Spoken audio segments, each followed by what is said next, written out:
আসসালামু আলাইকুম। ছোটোবেলা থেকে নাটক সিনেমা দেখে এসেছি। যেসব নর্তকীরা এবং যেসব নায়ক নায়িকারা নাটক সিনেমা করেন তাদেরকে আমরা ছোটোবেলায় দেখেছি। যারা শিল্পী এবং বাদ্যযন্ত্র নাচানাচি করেন তাদেরকে বাইজি হিসাবে দেখতেন, আর যারা নাটক সিনেমা করেন তাদেরকে একটা নেগেটিভ চোখেই সবাই দেখেন। এখন মেন কথায় যাই।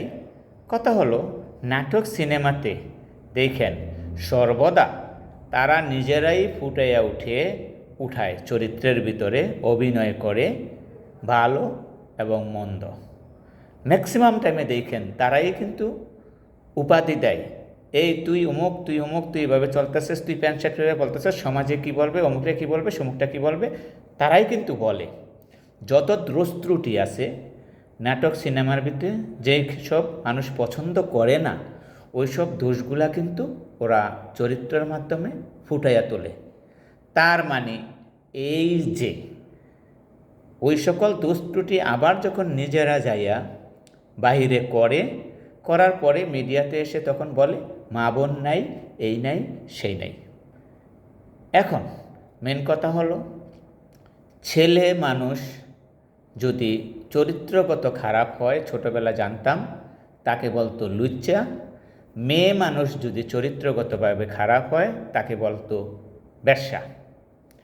এখন বর্তমান সংশোধনী বাংলা শুদ্ধ ভাষা হলো, বেশ্যা শব্দের অর্থ হলো শুধু চরিত্রগত দিক নয়, যাদের কথা বার্তা, আচরণ এবং ব্যবসা বাণিজ্য যে যেভাবেই বলেন সম্পূর্ণ অবৈধ হয় এবং চরিত্র তো নাম্বার 1 আছেই, তখন তাদেরকে ছেলে হোক মেয়ে হোক তাদেরকে বেশ্যা বলা হয়।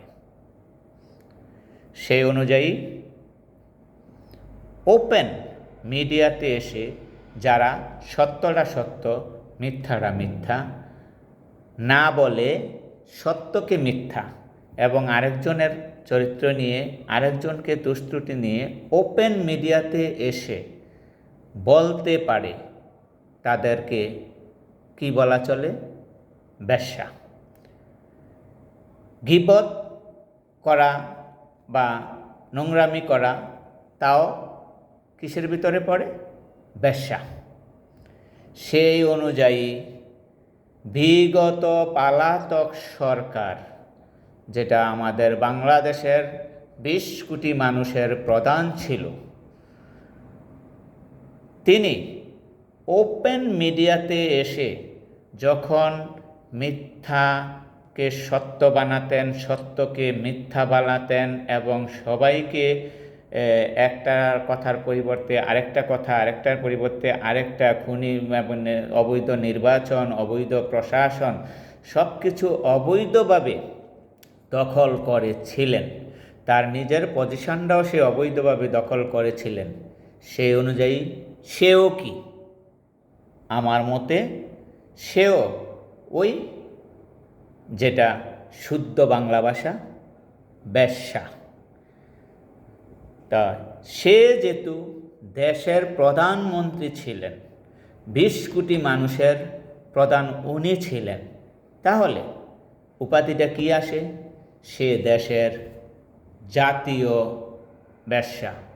আমি আর নিচে গেলাম না। কিছুদিন আগে শুনলাম সে নাকি